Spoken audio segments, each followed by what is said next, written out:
Bà xôm group kịp xua đó bóng phút đọc này thì groupรับán bà xôm sạc cùng mà căn video này mù chi accounting principle bà là dương bản to cho đó cho mình thông lịch pram hay cho nó trường rong pram cho buồn bà dương bị balancing the ledger account bà hiện tại tham ca buộc srop ca buộc srop get the needs phải thông ok bạn chânในขนมวิดีโอมุนได้มีการไกลลำพันนู้คือบานบางฮันคลาหายบานแต่แล้วนี่ยืมบางฮันจีเพลย์การมวยเทียดได้มีสเต็ปบวีในขนมการรีบจำโบกสรุปสเปอร์ทอมบานต้องพูดง่ายๆ this example only cover 5 days of trade in real life business record thousands of transactions every day for a whole year បាទអញ្ចឹងគេថាក្នុងឧទាហរណ៍នេះគ្រាន់តែឆ្លុះបញ្ចាំងអំពីប្រតិបត្តិការតែ5ថ្ងៃប៉ុណ្ណោះបាទតែបើសិនជានៅក្នុងក្រុមហ៊ុនជាក់ស្ដែងទៅវិញ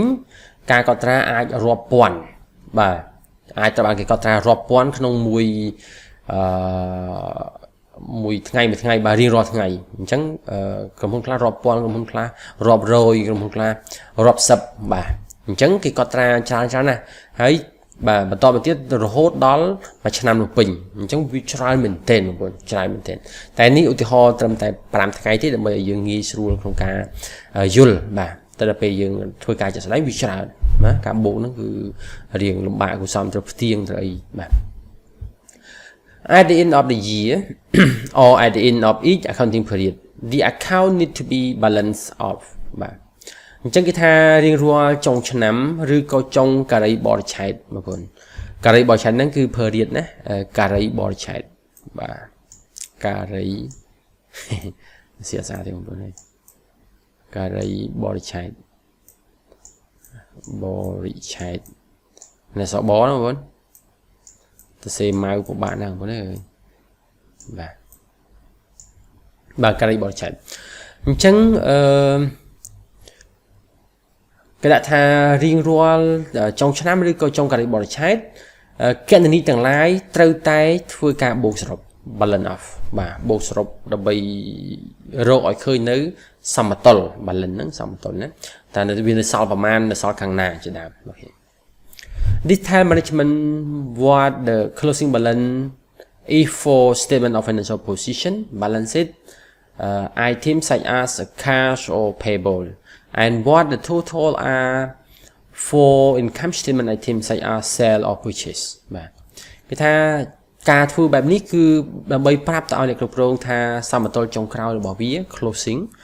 balance មានថាសមតុល្យចុងក្រោយ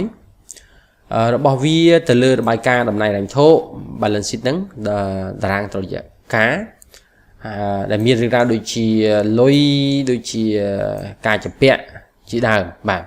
ហើយនឹងចំនួនសរុបដែលនៅក្នុងរបាយការណ៍ចំណេញខាតដែលមានដូចជាការលក់ឬការទិញជាដើមបាទអញ្ចឹងចំណុចសំខាន់វាគឺពេលដែលយើងបូកទៅយើងបានប្រាប់ទៅអ្នកគ្រប់គ្រងថា balance ចុងក្រោយសមតុល្យចុងក្រោយចំនួននៅសល់ចុងក្រោយរបស់វាគឺប្រមាណអូខេ We will now balance up the bank's account from the Joe Green example បាទតែគេថាឥឡូវនេះយើងនឹងធ្វើការបូកសរុបនៅគណនីធនាគាររបស់ក្រុមហ៊ុន Joe Green ដែលបានលើកឧទាហរណ៍ខាងដើមបាទអូខេបងប្អូនទាំងគ្នានេះអញ្ចឹងសមត្ថកម្មដែលយើងកត់ត្រាហ្នឹងគឺមាន day 1 day 2 day 3 day 4 day 5នេះប៉ុណ្ណេះណាខាង debit មានចំនួនប៉ុណ្ណេះខាង credit មានប៉ុណ្ណេះគេឧទាហរណ៍អញ្ចឹងនីតិវិធីនៅក្នុងការបូកទី1 step 1បងប្អូន step 1នេះឡើយនេះបាទ step 1គេសរុបទាំងសងខាងសរុបខាង debit ផងសរុបខាង credit ផងបងប្អូននេះណានេះសរុបខាង credit ផងអូខេអញ្ចឹងគេសរុបទាំងពីរសងខាងសិនអញ្ចឹងយើងឃើញថានៅខាង debit ចំនួន 9000 នៅខាង credit គឺចំនួន 6350អូខេបាទក្រោយពីសរុបឲ្យអស់បងប្អូនក្រោយពីសរុបឲ្យអស់យើងគណនាមើលថាតើខាងណាតូចជាងហើយតូចជាងប្រមាណអញ្ចឹងយើងត្រូវគណនារកឲ្យឃើញចំនួនតូចយ៉ាងនេះអញ្ចឹងនៅខាង credit តូចជាងបងប្អូនឃើញអញ្ចឹងមានន័យថាលុយនៅខាង debit ធំជាងគឺលុយនៅសល់ ព្រោះលុយគឺជាទ្រព្យត្រូវមាន balance ខាង debit អញ្ចឹងបើវា debit គឺវានៅសល់ណាអូខេអញ្ចឹងយើងរកឃើញចំនួននេះតាមរយៈយកតួលេខធំនេះ 9000 ដល់នឹង 6350 អូខេបាទយើងដកមកយើងឃើញ 2650 អូខេយើងដកតាមតួលេខគេឲ្យមកបងប្អូនបើតួលេខនេះវានៅខ្វះបាទតែប៉ុន្តែនៅខ្វះកិច្ចការងារមួយចំនួនដូចជា sale ដូចអីបែបហ្នឹងហើយយើងបូកតាមគេឲ្យមកអញ្ចឹងចុះបាទអូខេអញ្ចឹងក្រោយពីយើងគេនេះឃើញហើយយើងstep ទី3គឺបូកសរុបណាហើយចានេះបូកចូលគ្នាមកគឺ 9000 អញ្ចឹងអានេះមិនដែល 9000 ដដែលអញ្ចឹងយើងឃើញស្មើគ្នាណាបាទ step ទី3ហើយនៅ step ទី4យើងនាំ balance នេះបាទអញ្ចឹង balance នេះគេហៅ carry down សរសេរអក្សរកាត់ថា CD បងប្អូនបាទដល់ក្រោមនេះនាំមកនេះគេហៅ brought down បាននាំចុះមកក្រោមហើយឬក៏ brought forward អញ្ចឹង BF ឬក៏ BD បងប្អូនណាមួយណាក៏បានអញ្ចឹងតួលេខដដែលទេគ្រាន់តែថាចំនួនបើយើងដកទៅដកសងខាងចំនួននោះវានៅខាងនេះបាទអញ្ចឹងចំនួននេះគឺបន្តធ្លាក់ទៅដល់ឆ្នាំថ្មីអានេះចុងឆ្នាំយើងគណនាទៅឃើញថាវានៅសល់សំទោសវាត្រូវថែមនៅខាង credit ចំនួន 2650 ថែមនោះគឺខាងនេះធំជាងអញ្ចឹងចំនួនជាក់ស្ដែងរបស់លុយគឺនៅខាង debit បាទអញ្ចឹងដល់ដើមឆ្នាំថ្មីទម្លាក់មកឲ្យត្រូវជំនាញខាងវាគឺ 2650 នេះឯងអូខេនេះគឺជា balance ដែលយើងត្រូវរក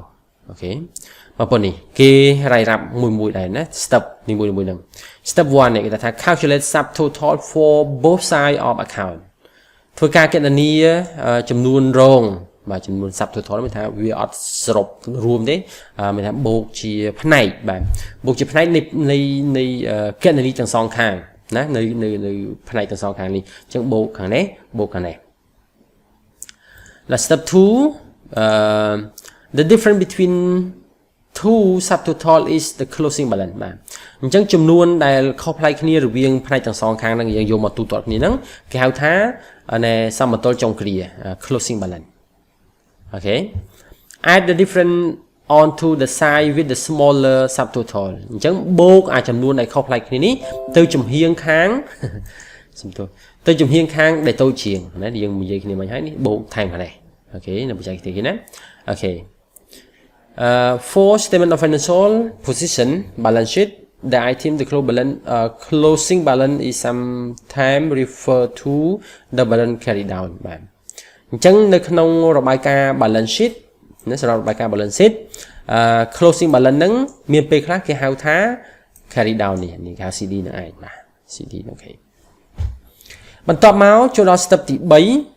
both side now add up to the same total បាទទាំងសងខាងយើងត្រូវបូកសរុបទៅយើងឃើញតម្លៃស្មើគ្នាអូខេបន្តមកទៀតដំណាក់កាលទី